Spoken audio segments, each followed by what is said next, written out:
First of all, I want to say thank you for doing the interview. Thank you for having me. I'm psyched to be doing an interview.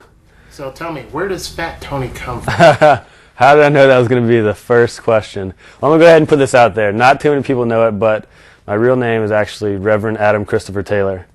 And that might be the first time I'm ever publicly saying that. But basically in 9th grade, my friends thought it'd be funny to give me a nickname, and I'm just going to give you the nutshell version. Like, we're hanging out in my friend's backyard riding his quarter pipe, and one friend's like, I've always wanted to give somebody a nickname that stuck with them, and they kind of all looked at me and they're like, yeah, you're getting a nickname, you know. And so they started naming off dumb names or whatever, and they came up with Fat Tony, and like, oh, that sounds like a mafia name. So it stuck, and it's one of those things that, you know, I probably could have ditched over the years or whatever, but kind of like, you know, trying to build up a reputation for myself, like going through college and stuff or whatever, like you kind of help people remember me. And I know a lot of people out there think it's goofy as shit, but, you know, whatever. It's normal to me now, as crazy as that sounds. Like, it's been over 10 years since my friends have been calling me that, so it's normal, and that's my name.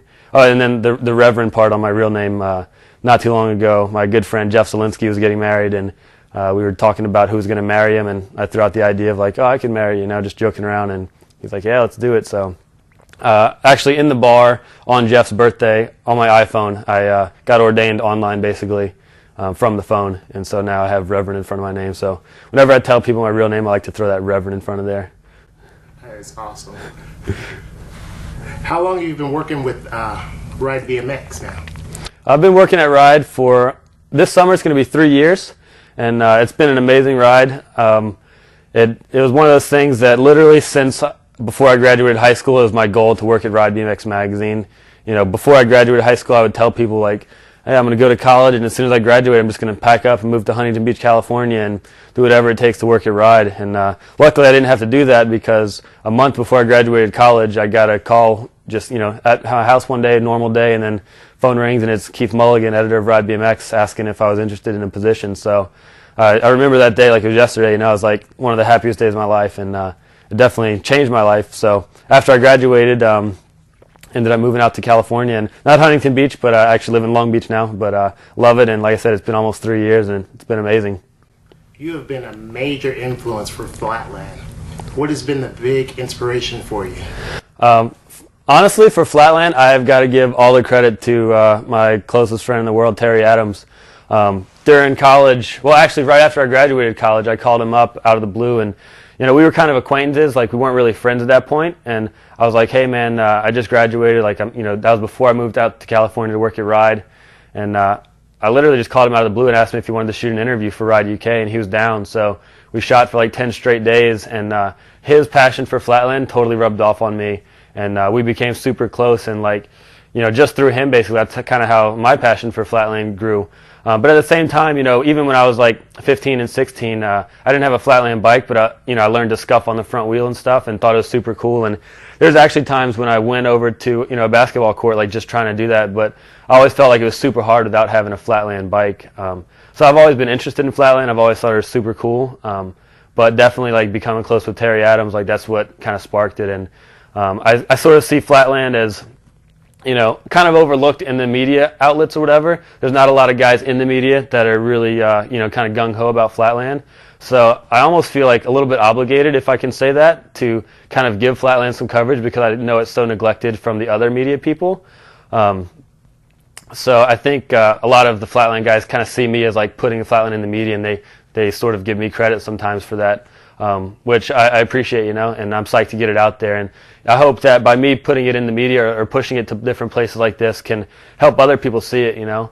And actually today, a good example of that is, you know, we got Flatland in the Jomo Pro this year, and this kid that's really never ridden Flatland in his life, you know, rides the skate park contest, and he decided to enter the Flatland contest just because it was there, you know. So it's kind of like sparking this interest in other people that normally wouldn't have it. So I'm super psyched to see that, and I kind of wish other people could see, you know, what I see in Flatland, you know. And you're no slouch on a bike. I've seen you ride. Tell me, how long you been riding street? I've been riding, honestly, pretty much my whole life. I kind of hate to say that sometimes because I don't feel like it shows in my riding, you know, but I always tell people there's a reason why I'm on my side of the lens, you know, which is on the back side. So, yeah, I guess, you know, I started to ride technically when I was a little kid after the first time I saw Rad in like first or second grade.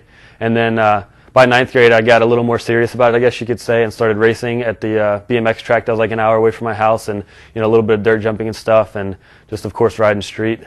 So tell me more about your first experience riding Flatland for competition. The first time I ever rode Flatland in competition was at the 2008 Voodoo Jam in New Orleans, and it was a lot of fun. Actually, the reason why I ended up doing that, I think, is because I had tore my ACL several months before that. In November of '07, I was on vacation in Hawaii and actually tore my ACL like literally 6 hours after I got there. So for months I was just off my bike, and once I started to ride a little bit again, I got on the Flatland bike because it was a little bit easier on my knees and stuff.